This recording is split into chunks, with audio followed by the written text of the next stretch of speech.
Alright, welcome back to the fourth in a series of videos introducing some basic economics concepts for your managerial economics class. And this topic we're going to spend some time with in this video is the idea of elasticity. So if you think back to the last video, it's introduced the supply and demand model. And what we learned in that video is that demand curves tend to slope downwards. The law of demand says there's an inverse relationship between price and quantity. And supply curves tend to slope upwards, that there's a positive relationship between price and quantity. But a question we didn't answer is that of how much does the quantity demanded or the quantity supplied change when price changes? So an important economic concept that will help us answer that question is the concept of elasticity. So, elasticity is a pretty broad concept, not only used in economics. The physical sciences use it, the natural sciences use it, but its basic definition is that it measures the percentage change in one variable divided by the percentage change in another variable. So in economics, we want to use it specifically related to our supply and demand model. So one elasticity measure that's important for us, it's important for consumers, we'll see it's important for firms, is what we call the price elasticity of demand. So E represents elasticity, D tells us we're measuring the elasticity of demand. So the definition would be the percent change in quantity demanded. We use our little delta symbol to represent change, divided by the percentage change in price. Okay, so what we're trying to do is quantify how much the quantity demanded changes when the price changes. So we're going to go through a little exercise or example here on the board, and hopefully that will reinforce the concept for you and see how you might apply it as we get into the course in more detail. So what I'm going to do is revisit our supply and demand model. I'm going to put quantity on the x-axis again and price on the vertical axis. And this example I'm going to pick is from, we'll go back to McDonald's again. I know we talked about Big Macs earlier in one of the earlier videos. So I don't know, does McDonald's still have its dollar menu? Okay. We'll say yes, it does. Even if it doesn't, but yeah, it probably still does. So yeah, they sell a lot of items for $1. One of the items they sell is side salads. That's popular with my wife, who's a vegetarian. So she's not going to buy the Big Mac, but she might buy the side salad. So suppose the side salad is currently selling for $1.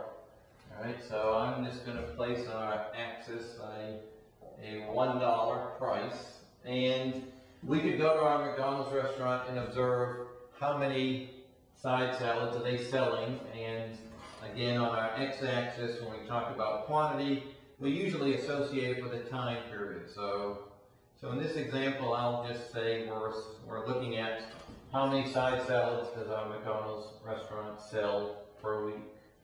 So that would be data that would be pretty easy to collect. We could observe for several weeks how many salads are sold. So the numbers I'm going to use, I'm going to assume that at that price of $1, our restaurant, our McDonald's restaurant, is selling 120 side salads. So I'm going to break this off in increments of 30. So we'll say 30, 60, 90, 120. So at our price of $1, we're selling 120 side salads per week.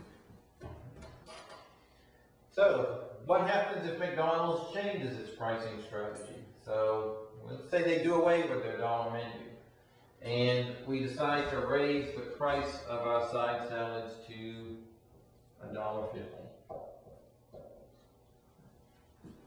So from our previous video, you should be able to predict to me what's going to happen. And so what I think is going to happen is that McDonald's is going to be selling fewer side salads at $1.50 than at $1. We talked about the substitution effect, the income effect previously, so we know the number of side salads sold should go down. So the question is, how much are they going to go down? And just to give us an example to work with, I am going to assume that those side salads that we're selling at a rate of 120 per week drop down to 60 per week. Right? So I'm going to draw another point that connects the new price of $1.50 and the new quantity sold per week of 60. And once we have those 2 points, we could go ahead and connect them. And that would represent a demand curve. Now, in reality, we draw demand curves and supply curves. If I visited a CEO of McDonald's and asked them, what does your demand curve look like? He or she would probably say, I've never seen a demand curve. And in reality, we don't necessarily see an entire demand curve.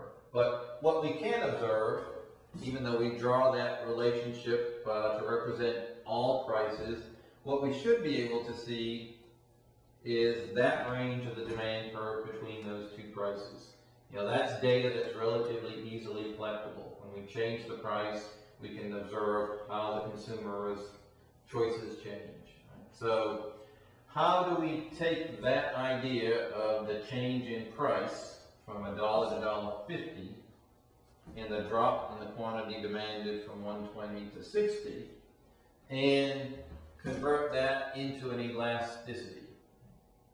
So that's our task for this video, is how do we do that, and then once we get that number, that elasticity value, what does it tell us? How does it help us make decisions? So, a percentage change. How do we get a percentage change? Okay, so when we're trying to figure out a percentage change, so we could start from $1 and go to $1.50. And that's a 50 cents increase starting from $1. Most of us would say that's a 50% change. 50 cents out of $1. But if we went the other way, if we lowered the price from $1.50 to $1, so a 50 cents drop in the price out of $1.50, 50 cents out of $1.50 would be a 33% change. So that's kind of a challenge. If we go in one direction, we get a different percent than if we go in the other direction. So what we're trying to figure out is what's the elasticity value over that range of the demand curve. So rather than start from $1 or start from $1.50, we're going to take the average of the two. Right? And we'll work through this on the board in a moment. So what we're doing is we're calculating the average elasticity over that range of the demand curve between those two prices. Same thing for the quantity values. If we started at a quantity of 120 and dropped to 60, we'd say that was a 50% drop. Right? 60 is 1/2 of 120.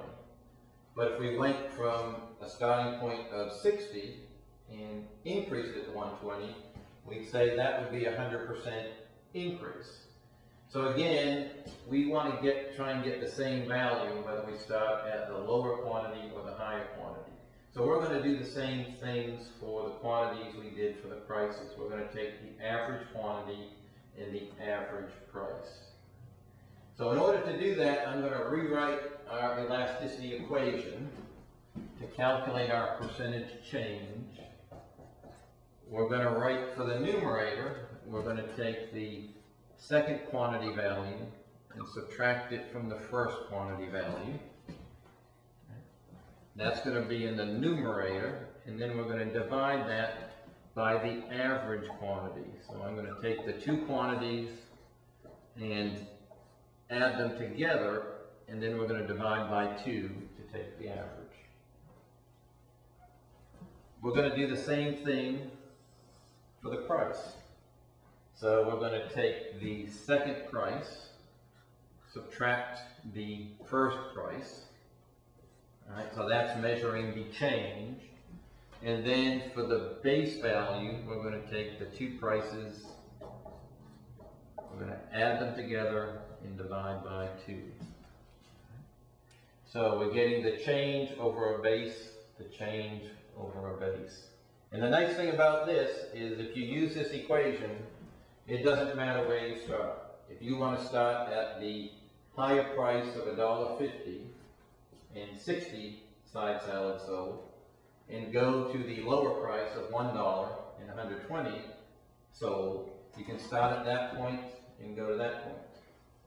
And you can reverse it. You can start at the lower price, $1 and 120 side salad sold, go to the higher price of $1.50 and 60 salads sold, and you're going to get the same answer. So the nice thing about that is it doesn't matter which point you start from. You can start from the low price, high quantity, or you can start from the high price, low quantity. This is always going to give you the same answer. So let's go ahead and plug in. Let's take our formula and use our values. And I'm gonna go ahead and start at this point. We'll just call that point A. So that's our starting point. McDonald's still has its $1 menu. Side salads at $1, selling 120 per week. And then we'll go to point B, the higher price of $1.50 and the lower quantity sold at 60. All right, so if we plug into our formula, all right, so our second quantity, where we ended up at point B, our second quantity was 60. We're going to subtract from that our first quantity at point A of 120. All right, so that's our rate of change in the quantity sold. And then again, rather than pick one quantity value or the other as the base, we're going to take the average of the two. Right? So I'm going to say 60 plus 120 divided by 2. Right? So same thing we did for the quantity, we're going to do for the price. Right? So our second price, we went from $1 to $1.50. So our second price was $1.50. That's where we ended up. We started at a price of $1, so that'll be our P1. So again, that's the rate of change in the price. And then we do the same thing for the prices. Rather than pick one or the other as the base, we take the average of the two. Right, so we're going to take a price of $1.50 and subtract the price of $1 and divide by 2 to get the average. Hang on. Would I be add? Oh, thank you. Sorry. I didn't mean to break the flow, but no, that's a good point. All right, so we'll go back. So to take the rate of change in the price, we take $1.50 minus $1. And then to get the average price, we take the two prices, add them together, and divide by 2. Okay. So that equation probably looks pretty ugly. But if you can add, if you can subtract, and you can divide, you can do that. So take it one step at a time. So the quantity change, 60 minus 120, we get minus 60.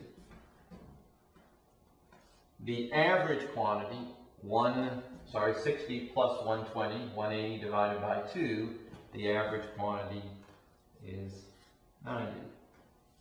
So that's our numerator. The rate of change in quantity over the average quantity sold. We do the same thing for price. 150 minus $1, the change in the price was 50 cents. The average price, $1.50 plus $1, $2.50 divided by 2. The average price over that range of the demand curve was $1.25. So at this point, the challenge is to how do we simplify that equation? And some people like working with fractions. Some people like working with decimals. I'm happy either way. If you want to calculate an elasticity, either way is fine. What I'm gonna try and do is reduce that equation, make it a little simpler. So when I see 60 divided by 90, I think they've got a common term. 30 goes into 60 twice. 30 goes into 90 3 times. So smaller numbers, usually easier to work with. All right, 50 cents and $1.25. All right, Again, I think, is there a common term in there? I see, if we take 25 cents, 25 cents goes into 50 cents twice. 25 cents goes into $1.25 5 times.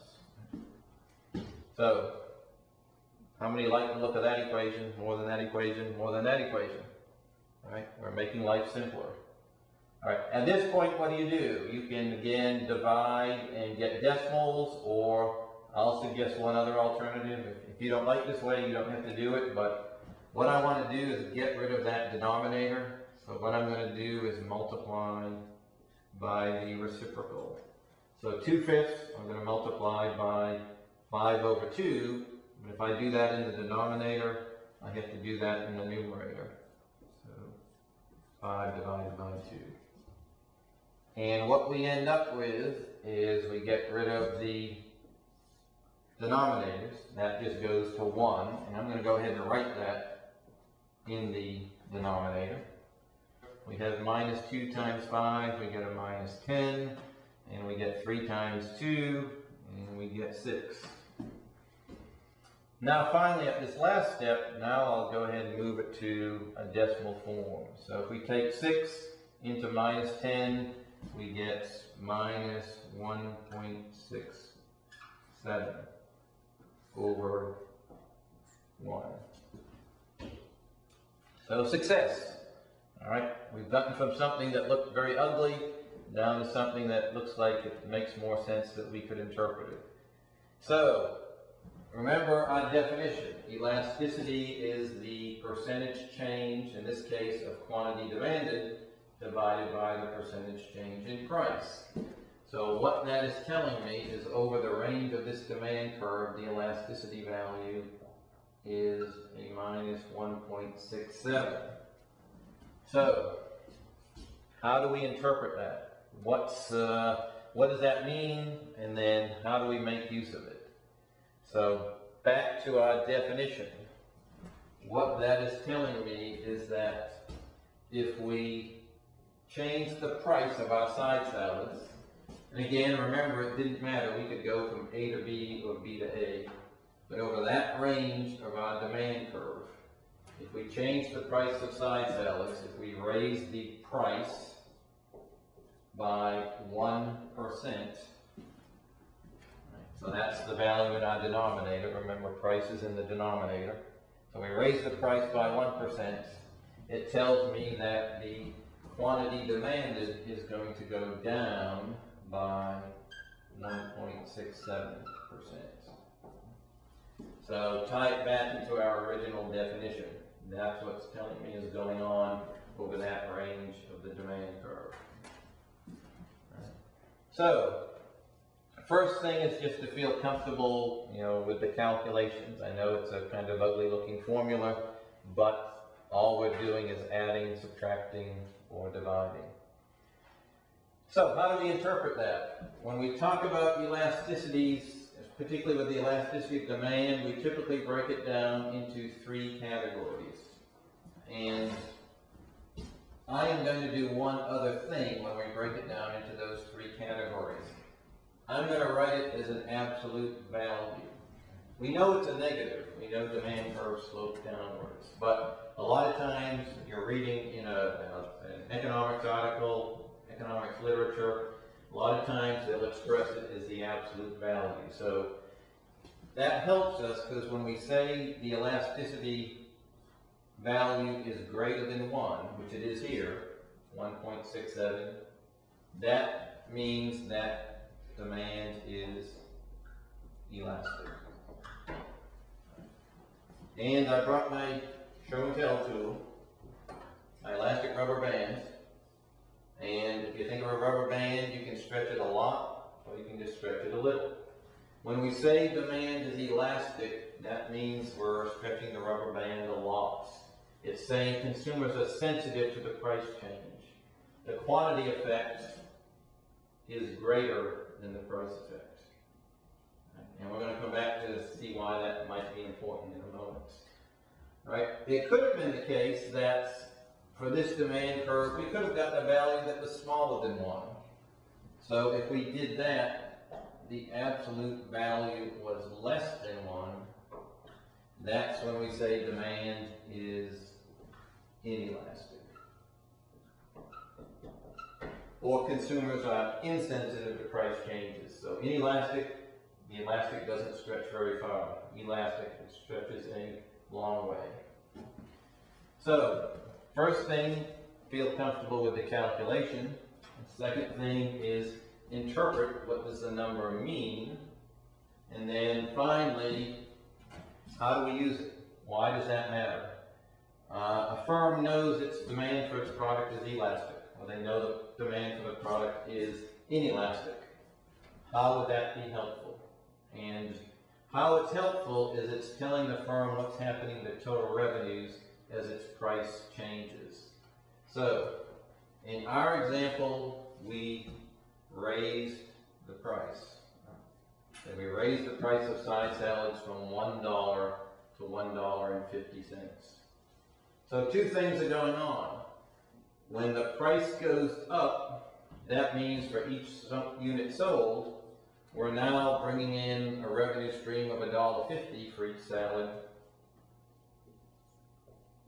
So the fact that the price is going up means we're getting more revenue for each salad sold. But the second thing happening is that the quantity is going down. So when the quantity is going down, that means total revenues are going down. So, which effect dominates? Which is the larger effect? In our example, that elasticity value is telling us the quantity effect is larger. All right, so we raised price, that helped bring in more revenue per unit sold, but we sold fewer salads and it made revenues go down. So in this case, the quantity effect dominated. And one thing that will always be true, if demand is elastic, when demand is elastic, if we raise price, total revenues are always going to go in the opposite direction. They're going to go down. And we could reverse it. If we lowered price from $1.50 to $1, then total revenues would go up. So if you know that sensitivity or that elasticity of demand for your product or service, if you know that, you know how your price changes are going to affect revenues. So elastic demand, higher prices, lower revenues, lower prices, higher revenues. And we should be able to confirm that. I'm going to leave that to you, but you should be able to calculate the total revenues at $1 and 120 sold, $1.50 and 60 sold. So you should be able to convince yourself that in this case, at the lower price, revenues were higher. And also, we won't do it here on the board in this video, but say we could have come up with an elasticity value that was less than 1. Right, so if this value had been 0.5, again, what that would have meant is that the price effect is greater than the quantity effect. So if demand is inelastic, the price effect will be larger, the quantity effect will be smaller. So in this case, if we raise price, the price effect dominates, it's larger. That means total revenues will go up. So when demand is inelastic, prices and revenues always move in the same direction. When demand is elastic, price and total revenues always move in the opposite direction. All right. Now, that should be the end of the story, but if we're thinking about pricing strategies, which we're going to be talking a good bit about in the managerial economics course, is there anything else we'd want to think about before we'd say, in this example, suggest the $1 price is better? We're bringing in $120 versus the $1.50 price, we're bringing in only $60. Is there any other things we would consider before we decide that price is the better price?